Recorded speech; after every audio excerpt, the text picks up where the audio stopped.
तो सिटी हलचल पर ये था खबरों का सफरनामा। लेकिन आज की सुर्खियों में प्रमुख रूप से अतुल प्रधान ने ये बता दिया है, यदि सरधना की जनता ने उन्हें जनप्रतिनिधि चुना है तो वो मुद्दे जो उन्होंने छात्र राजनीति के दौरान छात्रों के बीच में उठाए थे, वो मुद्दे आज भी उनके दिल में जीवित है। और जहां कहीं भी उन मुद्दों की वजह से आम आदमी, गरीब आदमी, जरूरतमंद को मुसीबत में पड़ता हुआ देखते हैं तो वो जरूर आवाज उठाते हैं। हाँ, उन्हें कुछ लोग अलग ढंग से परिभाषित कर सकते हैं, क्योंकि वो चोट कर रहे हैं उन्हीं लोगों की मानसिकता पर जो राजनीति को सुविधा की राजनीति समझते हैं। एमएलए बन गए तो उनकी तनख्वाह, उनकी सुविधाएं सब निश्चित हो गई है। मंत्री बन गए तो उनकी एक जिम्मेदारी है कि वो सरकार की बताई हुई गाइडलाइंस पर चलें, चाहे वो जनता की जो ज़रूरत है उसे क्रॉस करते हुए निकल जाएं। लेकिन यहाँ पर अतुल प्रधान को मैं तब से जानता हूँ जब वो छात्र राजनीति में भी नहीं थे, लेकिन अतुल प्रधान ने हमेशा, चाहे वो 10वीं 11वीं 12वीं में हो या उससे छोटे हों, विरोध का स्वर जो उठाना शुरू किया वो आज तक कायम है। और इस विरोध के स्वर में आप अपनी तरफ से कुछ ये कह सकते हैं, कुछ वो कह सकते हैं, लेकिन ये और वो के बीच में आम आदमी है। क्योंकि इस आम आदमी के जब बच्चे पढ़ने जाते हैं तो उन्हें महंगी शिक्षा से दो चार होना पड़ता है, उन्हें बड़े बड़े जनप्रतिनिधियों के यहाँ घंटों बैठकर फोन कराना पड़ता है कि प्रमुख व्यक्ति से फीस कम करने के लिए कह दिया जाए। प्रमुख व्यक्ति कौन है? या तो मैनेजमेंट स्कूल का, पब्लिक स्कूल का, या फिर प्रिंसिपल। और आप देखिए, जब एक आम आदमी अपने ही बच्चे के फीस में कंसेशन मांगने के लिए जाता होगा तो उस पर कितना भारी बोझ पड़ता होगा।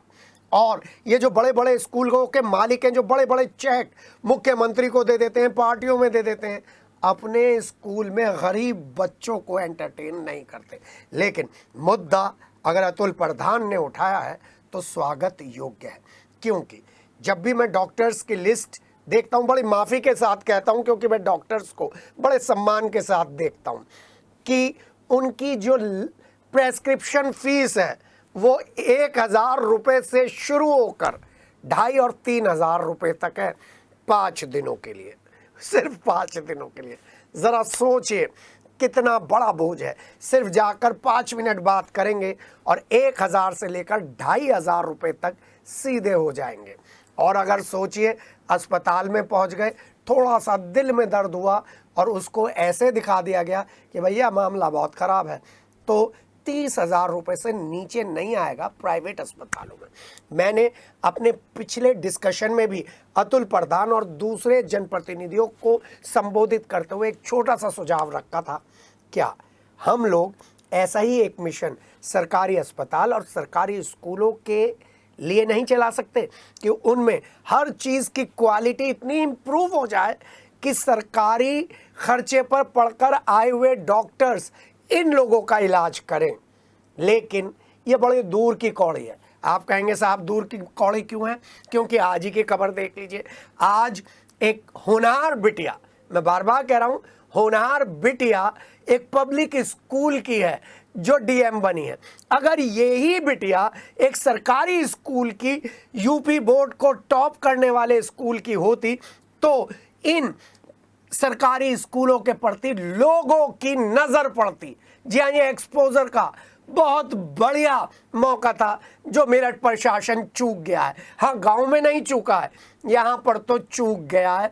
मैं बड़े भारी दिल से कह रहा हूँ, क्योंकि उस बच्ची की मेहनत को मैं कम करके नहीं आंक रहा हूँ, क्योंकि मैं उस स्कूल के स्टैंडर्ड को भी जानता हूँ और वहाँ पे पढ़ने के तरीके को भी जानता हूँ। उसी स्कूल के क्या, ज़्यादातर स्कूलों के जानता हूँ जिनके बड़े बड़े लोग बड़ी बड़ी टाइयाँ, बड़े बड़े फैशन कर कर, बड़े बड़े स्टाइल में बच्चों को दूर रहने की शिक्षा देते हैं, बच्चों में घुलते नहीं हैं। आप एक भी प्रिंसिपल किसी भी पब्लिक स्कूल के देख लीजिए और उससे पूछ लीजिए, हेड बॉय हेड गर्ल के अलावा जो प्रोक्टोरियल बोर्ड में है उनके नाम बता दीजिए, नहीं बता पाएंगे।